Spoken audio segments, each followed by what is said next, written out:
Hey, Steve Gardner here with eXp Realty, East Central Florida, Greater Daytona Beach area. I want to talk today about a take five. Let's do a take five tips on negotiating house when you're buying. Whether you're a first-time home buyer or one of these seasoned vets, there are some things that you can do while negotiating for a house to make you, the buyer, save some money and also make the process smooth. So we'll go into that. And before that, a commercial break. If you like this video, please subscribe to my YouTube channel. And if you've got any questions, you know where to reach me. Hit me up. I'd be more than happy to help you. So let's go. Let's start now. So tip number one, uh, most buyers don't realize, you've got about 3 to 5% worth of additional closing costs when you purchase a house. So sometimes if let's say you're going to purchase a house and you know that this house is going to need new carpet, or you want to spend some money on redoing a kitchen, or you love the house, but you know you're going to make it yours, right? So that costs money, right? Cash. So a lot of times when you're purchasing a house, especially if you have especially if you have a loan, you have a lot of closing costs up front. So that's cash out of pocket, right? So in certain situations, what you could do was maybe suggest the seller kick back some of that. Maybe the seller pay in the contract period some of your closing costs. Could be up to $5,000. Maybe seller contribute $5,000 to buyers' prepaids and closing costs. That may help you recarpet a house or paint a house and replace this or that. So that's tip number one. Okay. Number two, uh, if if there's some furnishings in the house, a lot of times sellers, they really at the very beginning think they want the furnishings until they have to go move them. So a lot of times, if there's something that you like in the house, of course you have to ask the listing agent, have your realtor that you're working with, ask the listing agent, hey, is that couch for sale? Gosh, I love that dining room set. Is that available? Um, I do recommend, however, never make it part of the contract. I would not negotiate over a beer fridge or a dining room table. Worry about the house. Now, of course, if it's a condo and it's advertised furnished, that's a different story. But when negotiating, you don't want to be caught up over a couch or, like I said, a beer fridge or something like that. That can be done later, after the fact, after the inspections. You can maybe do an outside of closing, buy some furnishings. Okay, number three.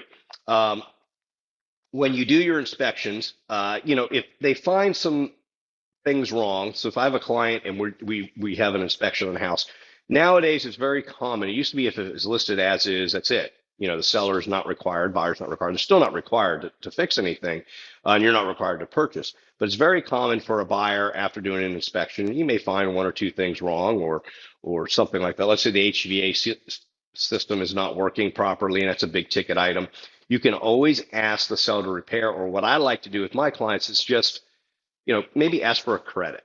Say, hey, we're happy with the house. The inspection's wonderful, but that the AC is really not working right. It's on its last legs.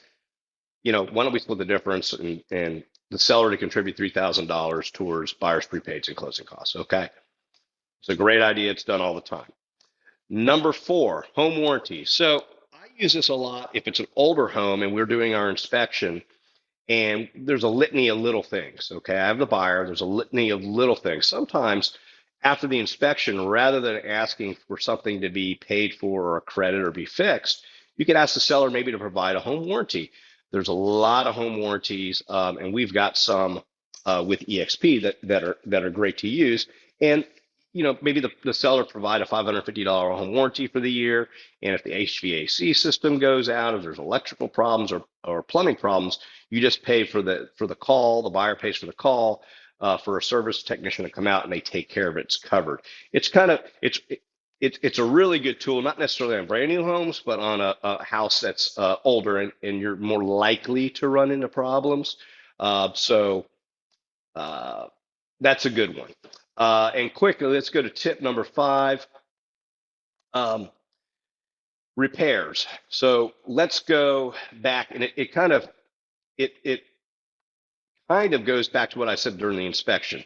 If you uncover small or large repairs, you can always ask the seller to help out and maybe contribute towards some closing costs. Also, make sure back to the inspection, I'm jumping around, back to step number 3 on the inspection period. When you're writing up an offer, don't, I mean, if you can get an inspection done in 7 days, don't ask the seller for 15. Okay. I try to keep a contract nice and clean, simple. If you're really in love with the house, you want to make it go smooth. So, 7 to 10 days is plenty of time to do an inspection. 15. Now, unless you're an out-of-town buyer and you have to fly in and you can't get there to do the inspection or something like that, but make it easy and do it right away so that if you run into any issues, your realtor can address them. So I hope these 5 tips were helpful. Once again, subscribe to my channel if you really like this information. And Steve Gardner checking out eXp Realty, East Central Florida, Greater Daytona Beach area. If you need anything, you know where to reach me. Hit me up. Thanks. Take care.